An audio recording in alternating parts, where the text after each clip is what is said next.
Yes, amahoro nshuti bavandimwe ho muhererose mu mpande z'isi, ikambabwire yuko uyu nguyu ari wa mwanya w'ibiganiro by'ubwenge bigenda bica kuri yicano yanyu y'abanyarwanda ndetse n'abanyafrika bose muri rusange.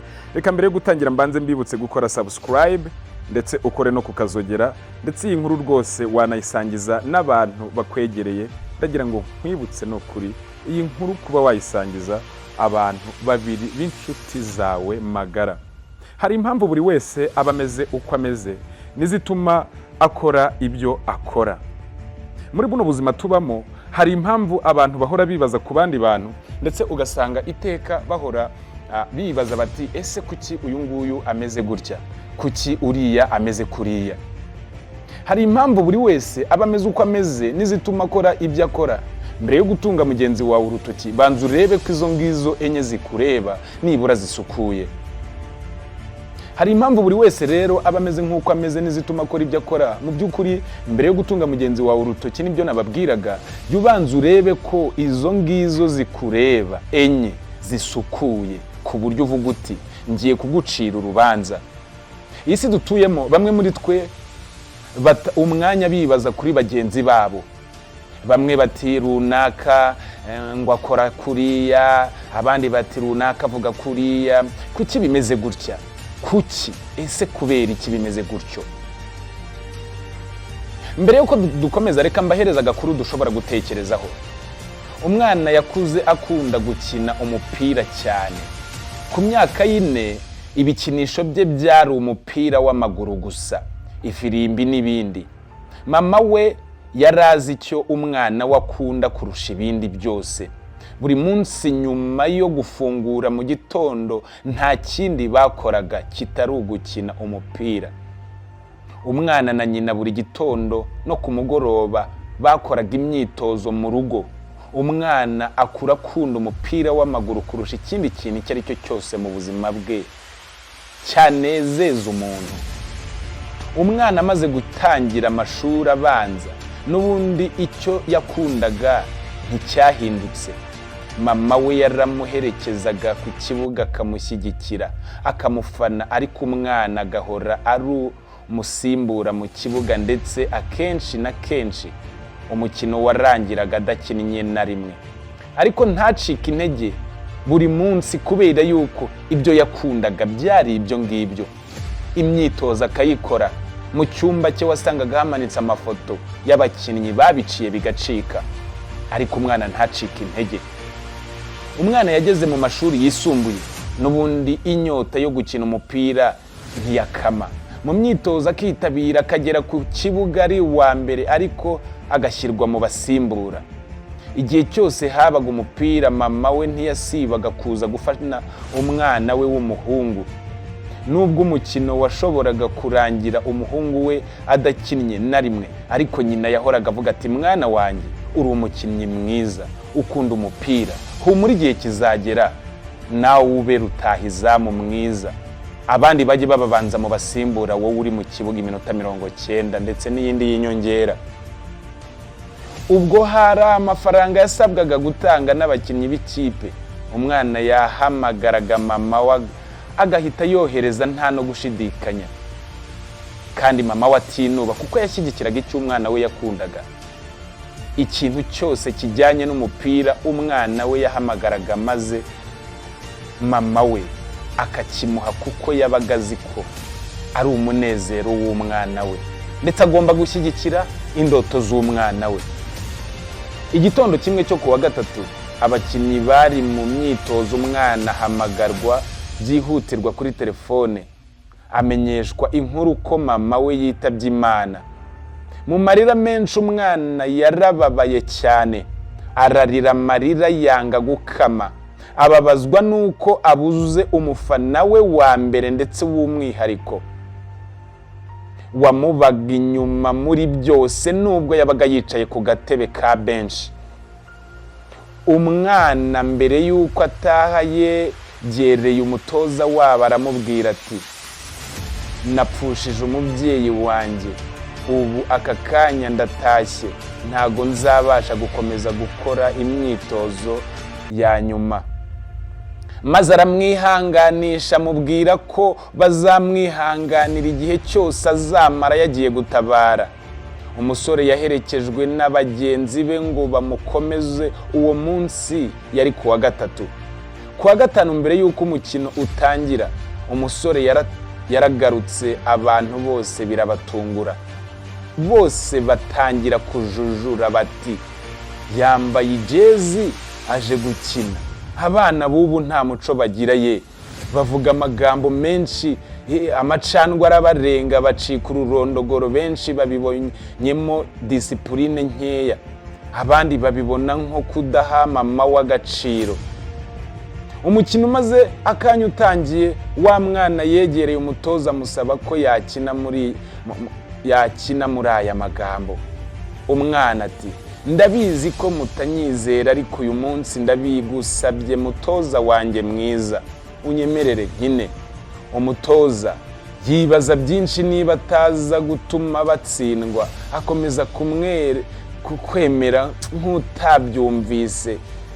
Umwana akubita amavi hasi, arapfukama, arongera amusaba, amwinginga ati mutoza wanjye mwiza, ndakwinginze nubwo mutanyizeye ko wenda hari igitego nshobora kubonera iyi kipe, ariko ndakwinginze uyu munsi mumbabarire nkine.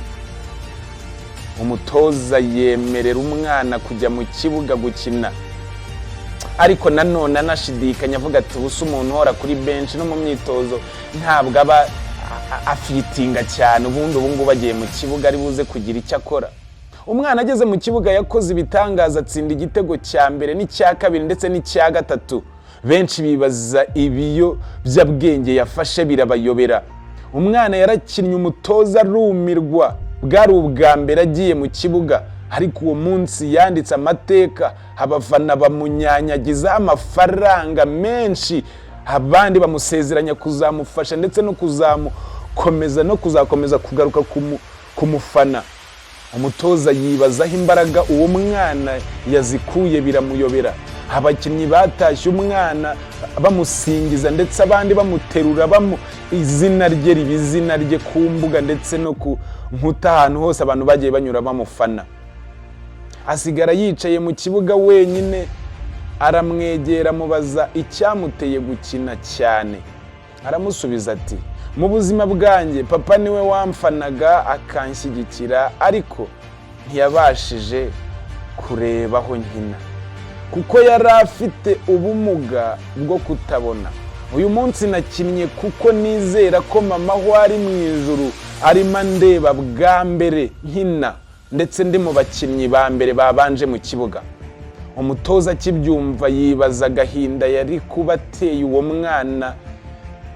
mwana rwose amwangira gukina. Abafana bose bababajwe n'amagambo bamaze bavuga akigera muri sitade. Bamwe babona ari ukudaha agaciro mama we, bamwe babona ari disipurine nkeya, abandi bavuga bati mu by'ukuri uyu mwana nta mpuhwe muri we. Isomo twakura muri iyi nkuru maze kubabwira, mu by'ukuri iyi si dutuyemo bamwe muri twe bata umwanya bibaza ku muntu runaka, bakavuga bati ngo kuki akora biriya, kuki ameze gutya, kubera iki yigira kuriya, kubera iki afite imyitwarire imeze kuriya. Twihutira kumva kurusha kuvuga. Hari impamvu buri wese aba ameze uko ameze, nizo ituma akora ibyo akora.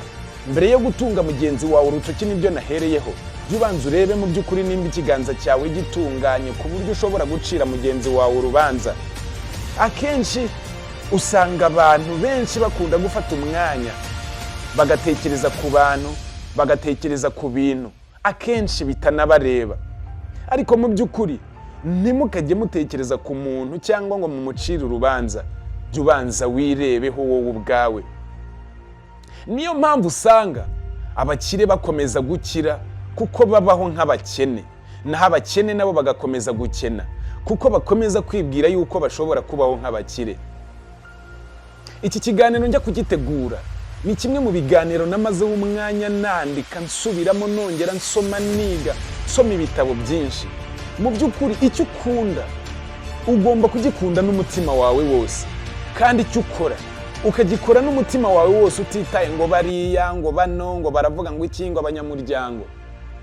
uko abantu bakuvuga kose ntibahindura imitekerereze yawe. Reka abantu bakugira inama ariko reka ntibagufatire umwanzuro. Niyo mpamvu usanga na Bibiliya igira ikibivugaho, imbabazi z'Uwiteka nizo zituma tudashiraho, kuko ibambe rye ridutabara iteka. Nawe ugenda ubyisomere mu maganya ya Yeremiya 3 umurongo wa 22 kugeza kuri 23. Kandi ubu ngubu mu by'ukuri usanga abantu bashobora kukubwira bati ese wakoze biriya kubona ari byo byazakugirira umumaro. Abandi bati ese wavuze ibi ngibi ko ari byo ubona abantu bashobora kumva. Hoya rwose ibyo si byo. Kora ibyo ugomba gukora mu gihe cya nyacyo. Vuga ibyo ugomba kuvuga mu gihe cya nyacyo. Boneka aho ugomba kuboneka mu gihe cya nyacyo. Kubera yuko umuhamagaro wawe utandukanye n'uwuriya. Inama wagira abantu kuri iyi ngingo y'uyu munsi nuko ugomba kumenya icyo ugomba gukora, ugomba kuba uriwe, aho ugomba kuburi ndetse n'icyo ugomba kubuhakora. Abantu nta kintu baguhinduraho. Imana ni ifite ijambo rya nyuma ku buzima bwawe. Isomo ry'umunsi: iyo utanze imbabazi uba ubohoye umutima wawe gusa, ariko iyo usabye imbabazi uba ubohoye imitima ibiri. Isomo ry'umunsi: menya yuko abantu benshi muhura mu buzima ntago bose bazagukorera nk'ibyo wifuza bagukorera. Cyo kimwe nuko nawe utabakorera ibyo bifuza ko wabakorera, ahubwo bakorera icyo ugomba kubakorera mu gihe cya nyacyo, kandi utanga isomo ugomba gutanga mu gihe cya nyacyo. Isomo ry'umunsi: nuko ugomba kubabarira ndetse utagombye gucira urubanza umuntu uwo ari we wese, bitewe nuko uwuciriye urubanza none ejo nawe yakwishyura, kandi uwagushungura ntiyakuburaho inkumbi. Nimba ugomba gukunda umuntu, mukunde n'umutima wawe wose, kabone n'ubwo we atagukunda. Burya muri buno buzima, ubuzima ni urupapuro rw'umweru twandikishaho ikaramu y'igiti. Ibyo wanditse ushobora kubisima ubuzima bugakomeza. Reka mbabwire yuko iki ngiki ari ikiganiro Isomo ry'umunsi muzajya mukurikira kuri channel ya YouTube yacu y'Abanyarwanda, D'amour TV Show. Iki kiganiro ndetse n'ibindi uzajya ugikurikira buri munsi. Icyo tugusaba, kora subscribe ukandika ukazogera, hanyuma unatwandikire muri comment uduhe igitekerezo cy'ibyo twakomeza kujya tubagezaho. Kora subscribe ndetse ngira ngo nkwibutse iyi nkuru rwose nimba hari ikikwigishije, uyisangize abashuti bawe bimena, inshuti zawe by'urukunda n'umutima wawe wose. Mbere yo guca urubanza, jya ubanza urebe nimba wera kuresha uwo nguwo ushobora gucira urubanza. Imana ni ifite ijambo rya nyuma ku buzima bw'umuntu. Ciao ciao, hasta la vista. Turabakunda cyane. Imana ibazigame. Reka mbabwire nti nimubeho kandi mbifurije gutunga amafaranga. Ciao ciao.